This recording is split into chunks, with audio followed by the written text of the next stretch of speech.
Good morning, good afternoon, good evening, wherever you are in the world. Welcome to FPL Don't Panic. I wasn't going to do another video until after this game week, which is not going very well, as I think we all know, but I am taking comfort from the suffering of others. I'm not the only one. Who knows where it's going to end up? Who knows where it's going to end up? More to the point, though, I have taken action and done a few things. I have just been getting so frustrated as you've seen it. You know, I play this game for fun. You know, I don't take it too seriously, but it has been frustrating just trying to implement this bloody thing I want to implement, and every time I do get close, there's something happens that throws it off kilter, and I just keep thinking, why the fuck did I just take the bloody hits and just do it and get it in place? And really, when I go through the spreadsheet, you'll see why I really regret not having done that a few weeks ago. I'll talk to that in a minute, and we'll talk about the plan, what I've done, the contingency plan, because I'm running out of midfielders, another injury or two, and the plan is gone. But I have what I feel is actually quite a nice contingency plan in place, where I can pivot very easily. First up, very off topic though, thank you for all the really nice comments and smiley faces on the video I did yesterday, the little Eminem Dido stand mock-up around wanting a new chip for FPL called the buyer's remorse chip. So yeah, really appreciate all the comments. Very off topic, I guess, but the story behind that one. Now, as I said, I know you guys probably haven't noticed, but I am a bit of an Eminem fan, or certainly was back in the day. But years back when I worked in Manchester for a company called Computer Advisory Centre Limited, I was very much into my Eminem. We're going back quite a while here. Very much into my Eminem, and our receptionist absolutely loved Dido. So I turned her into an Eminem fan, and she turned me into a Dido fan. So you can imagine our excitement when Eminem and Dido did the collaboration. We were like, it was like all our Christmases had come at once. So it was like it came full circle yesterday when someone commented, who's actually the guy that introduced Dido to Eminem from the record company. So it was like everything came full circle. And hey, if you are listening, really appreciate the comment. Glad you got a giggle out of it, mate. Right, so that was completely off topic. Right, what have I done? I've taken 2 hits. Were they anger hits? Rage transfers? No, they weren't. They weren't. I just need to get this done because it's stopping me from focusing. I think it was about game week 20 last year was season. Maybe my season's just like this. I just all over the place the first 20 games, and I get a real focus on from 20. I was looking back on my old videos, and one of them, the one that I did on game week 20, it was like getting back to basics. So right. And just got this real focus on for the second half of the season, and I didn't have any chips, and that's going to be relevant in a second. I didn't have any chips because I did my usual, let's trank them out there, go aggressive, and then we'll deal with the shite later. This year, obviously, I do have chips. Now I'm going to use one, maybe not, definitely, but maybe, because although I played really well, particularly from game week 30. I think it was no chips. I mean, remember the chaos of last year. It went incredibly well for me because I didn't have chips. I was just really focused while everyone else was panicking with the doubles and the blanks and breaking up their teams. I just stayed focused on the spreadsheet, and I just chugged through it all and rose from about 500k, I think, up to 50k. So this season's not over. I know I'm down at about 1.2 at the moment, but if I can recover it a bit in the next 5 game weeks, I will have chips, but I'm certainly not going to use them all. I may not use any until after 30. We'll see. It depends on circumstances. But I have hit a little bit of a reset button, and I've taken a couple of hits, and reasoning.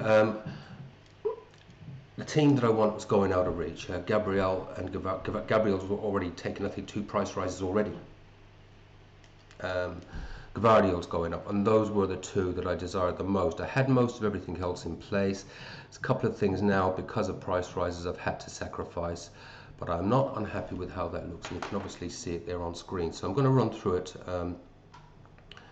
as it is in the spreadsheet, just talk through this a little bit.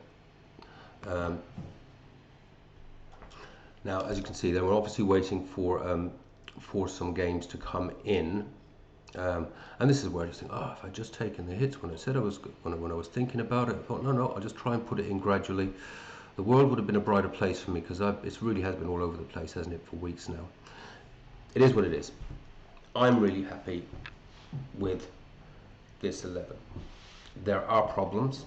Not kidding myself. I've got an extremely light bench. I haven't even put numbers in there for Obi and Guehi. Guehi could present a little bit of a problem if I do ever want to get to a Chelsea triple up, which is not impossible. Not impossible given the given that fixture turn for Chelsea, particularly from sort of 22 onwards, and that fixture turn goes beyond 25. They've really got an amazing run of fixtures. It's run through top to bottom. Some of this you're really familiar with anyways, because there's a lot of staying players in there, but Verbruggen, yeah, you know, the Verbruggen Dubravka rotation's been really gone really well for me. I've had it since 16, so I've got the 211s out of them. Verbruggen's fixture run's not too bad there. Not a lot I can do with City in 21 or Man United at home. I'll probably play Dubravka. I mean, if you're not United, yeah, I mean, just going back to looking poor again, and just wouldn't surprise me if Burnley managed to get a result out of that. We'll deal with that. You can't have a good fixture every week, especially when you're playing cheap keepers and you're rotating them. But currently, if I look across the whole season, the 2 rotations that I have in place, my keeper numbers are actually very good. And you know, and as I say, my Dubravka Verbruggen rotation, which started from about 16, so I've caught the 11s, and then, you know, the odd save point, the odd 1, the odd 2, you're going to get that. Absolutely fine with it. It's beating Raya comfortably. The keeper I would most like, and we'll talk about potential wildcard. If I wildcarded, I'm actually working on a if I do need to do it very quickly, a potential wildcard. I'd absolutely be going Pickford. Not a question. He's up averaging the last five or 6 points, and as you can see, because I'm going to talk about Tarkowski next anyways, you know, really nice fixtures, and you know, Everton has started to keep clean sheets. We don't even know if we're going to get to that story, whether I will wildcard. Certain set of circumstances would have to unfold over the next day or so for that to happen. Tarkowski. Yeah, I like Tarkowski. I had him at the beginning of the season. He was going great. I've been wanting to get back to him for the last few weeks. I should have just taken the hit and do it. Look at that lovely 5.8 average. But hits, every time I take, you've seen me when I do actually decide to take a hit, they just backfire in the most incredible ways, don't they? Yeah, and I lost my spirit of adventure on hits, and then the ones that would have worked, I just didn't bloody take. And Tarkowski, I've wanted him for weeks, but something always happened with the various injuries, etc., so I never got there. 5.8 average, that would have been absolutely beautiful. Keane's a great option as well, but I want Tarkowski just for that 100% reliability, that you know he's going to play every week, and obviously those are the surprise Keane omission. I don't know what the story is on that, but also there's the potential of Branthwaite coming back and taking minutes off Keane. You know, it will be Branthwaite and Tarkowski ultimately at the centre of that Everton defence, and there are some great fixtures there. There really are, and even on the, if we want to say Villa away as a red fixture, Mukiele on the bench there, who's been going really well. I mean, really seriously well.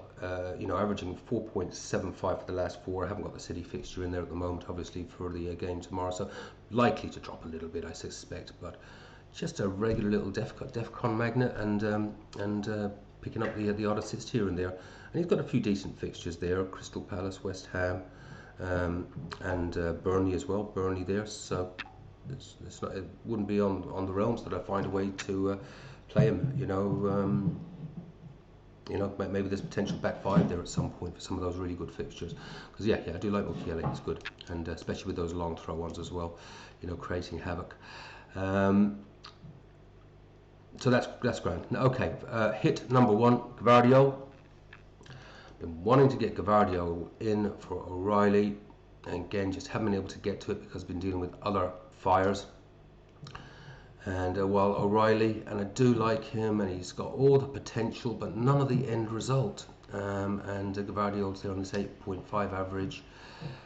Is that sustainable? I don't know, but he is.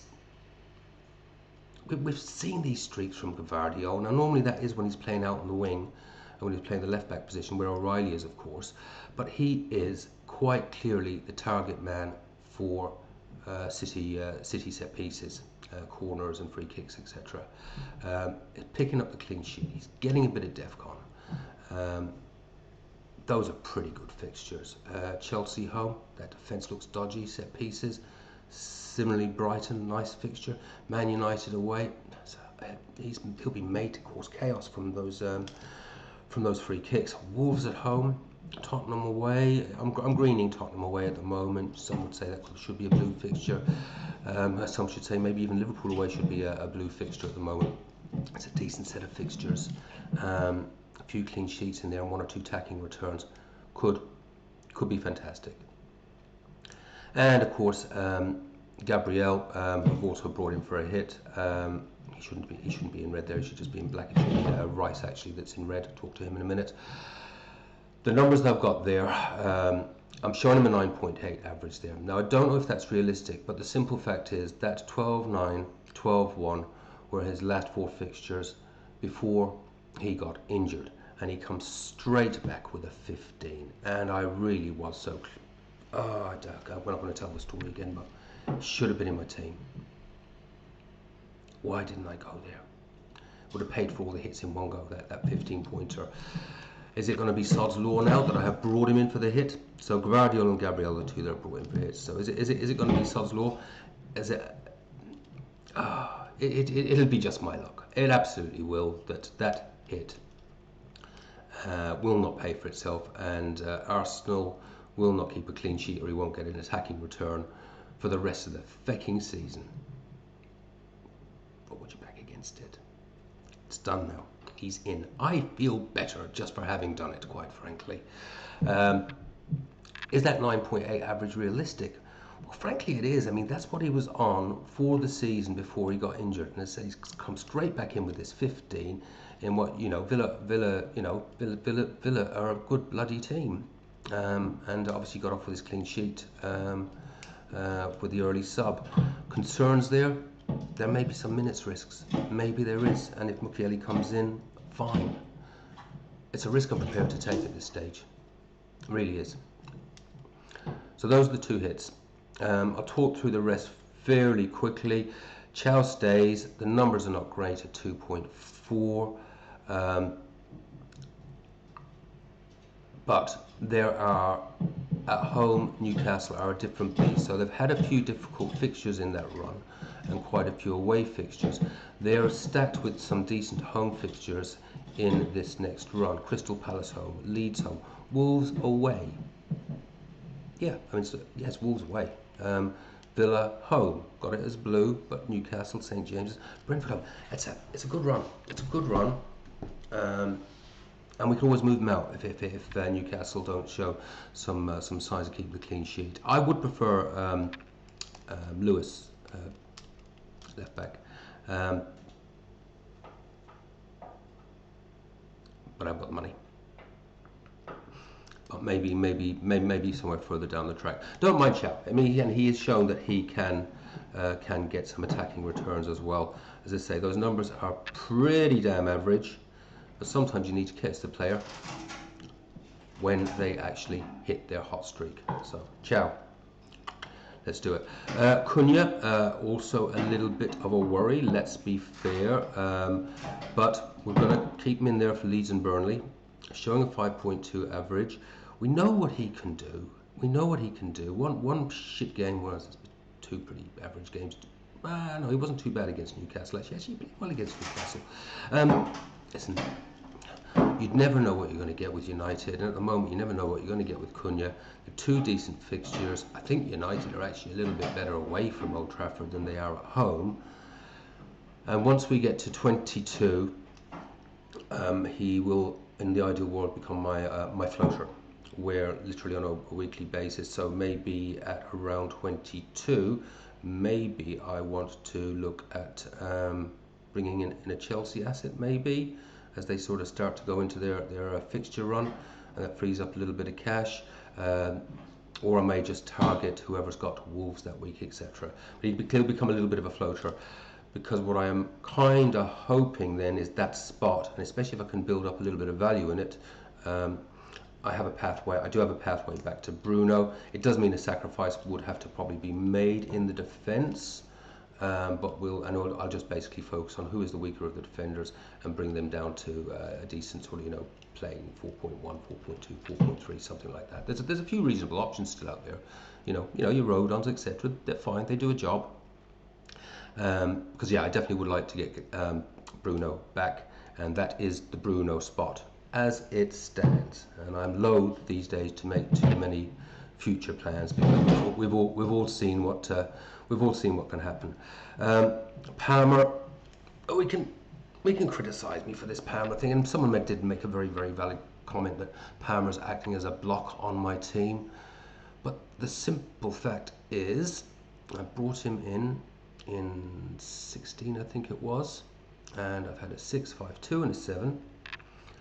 City away, not great, but City do concede. I could potentially, again, it could be a potential bench. I could try Mukiele in there, but I think I'd play him. And then they start to go into this really nice fixture run, and everyone is going to be trying to get him.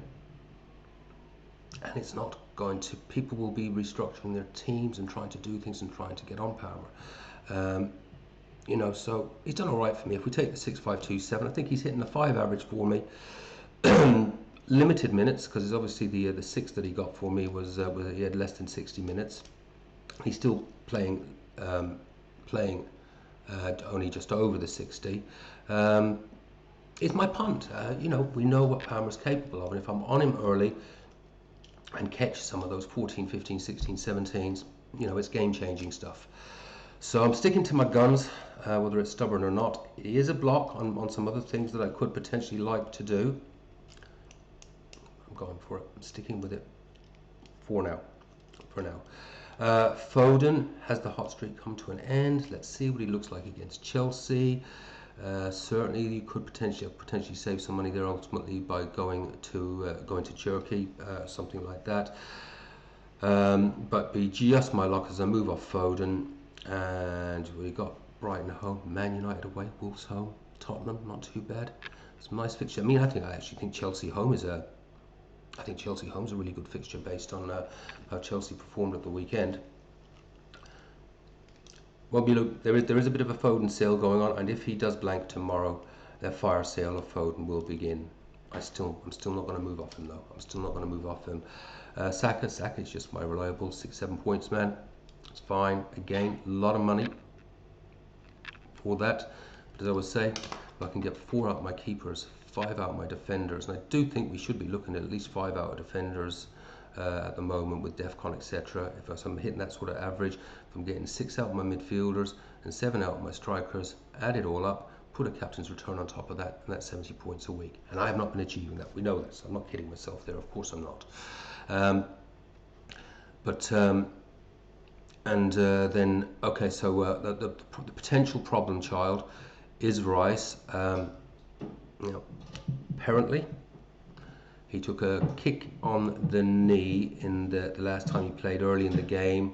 It swelled up, so it's an impact injury. It doesn't look too serious. Swelling's coming down. It's not long term. Don't know if that means he'll be back for Bournemouth, but I think we should certainly be expecting him back by Liverpool. So on that basis, so the sales of Rice have begun as well. So absolutely, he's going nowhere for me. And if Mukiele's got to come in for him, so be it. But I'll start him because you can't believe what Arteta says. So we'll start him. We'll have him starting, and if he has to come out like this week, then Mukiele will come in for him, and I'm absolutely fine with Mukiele coming in for Tottenham away. He'll probably pick up 3 or 4 points in that. That'll be fine.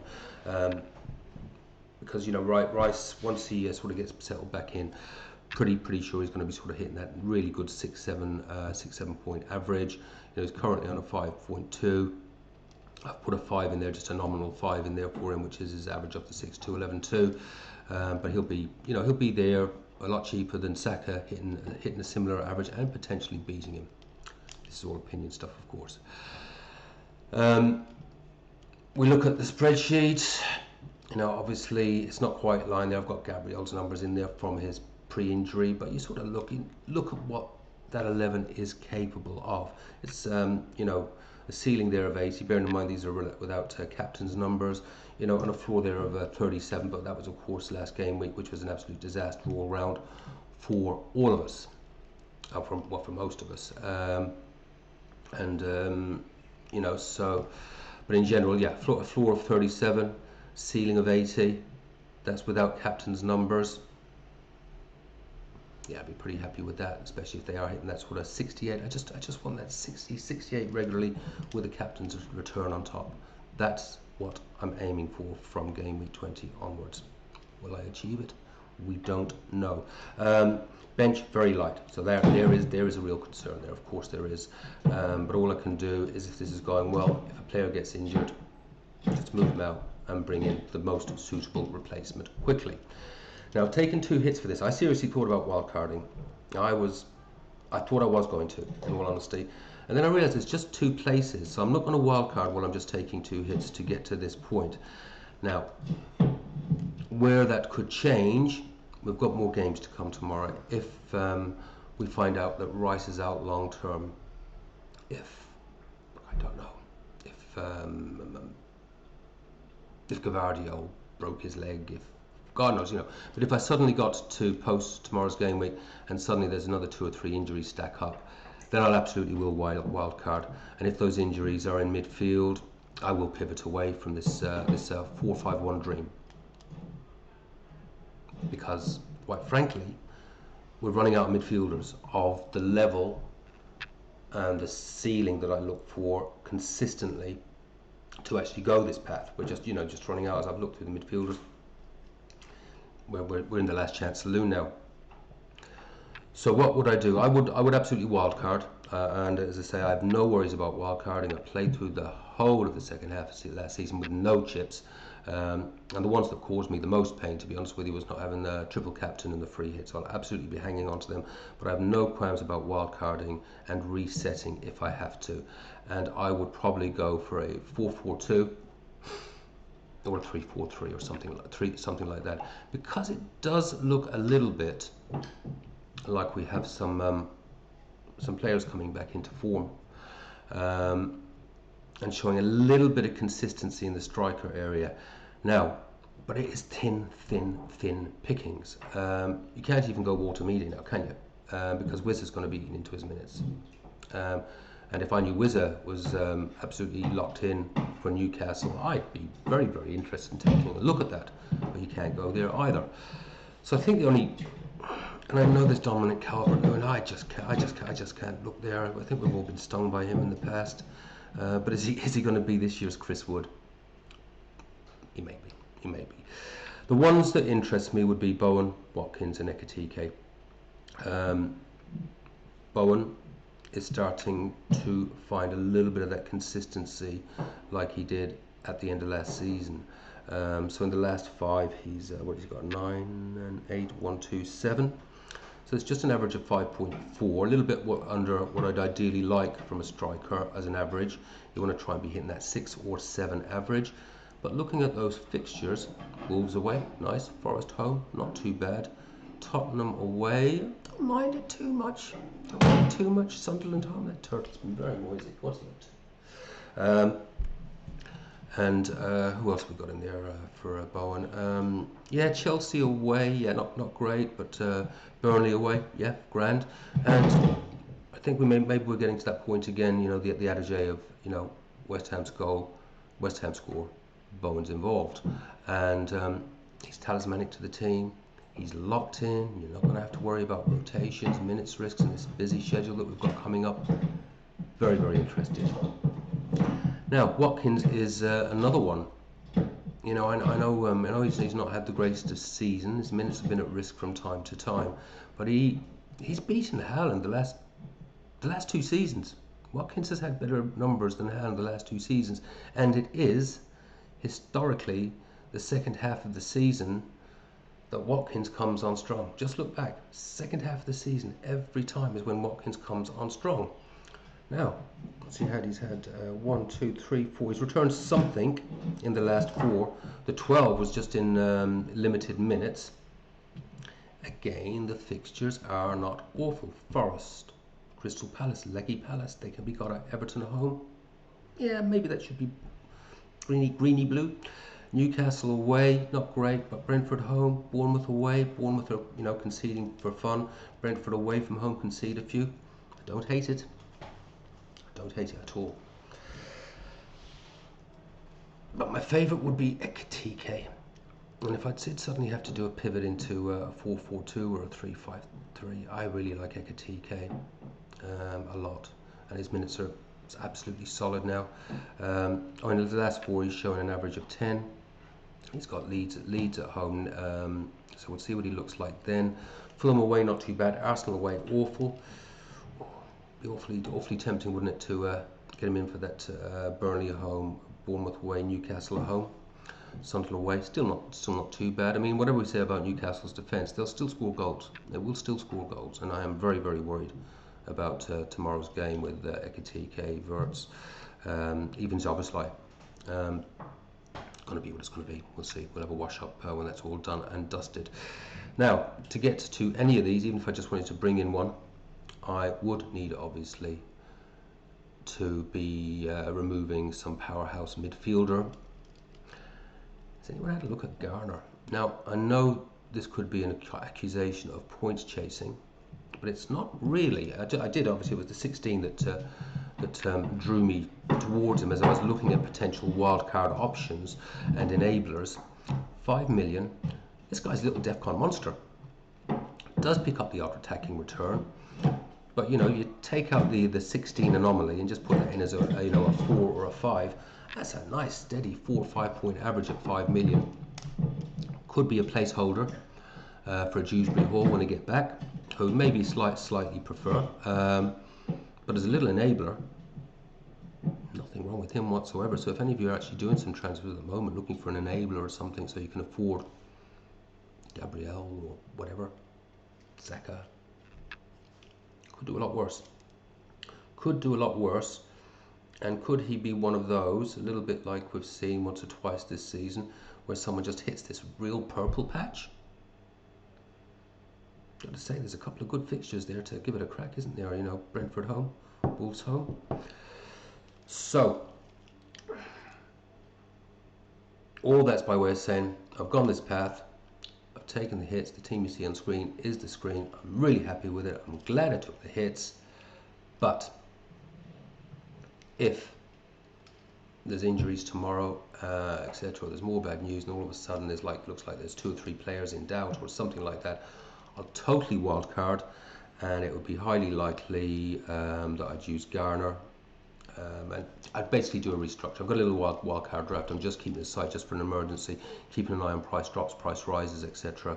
But I would absolutely would wildcard in a heartbeat and have no problems with doing it, just to reset and refocus and get things back on track and start climbing that ladder and following my own bloody rules, you know, of the spreadsheet, when to bring people in, when to take them out, not to take hits. I know. I don't think that'll ever change. You know what?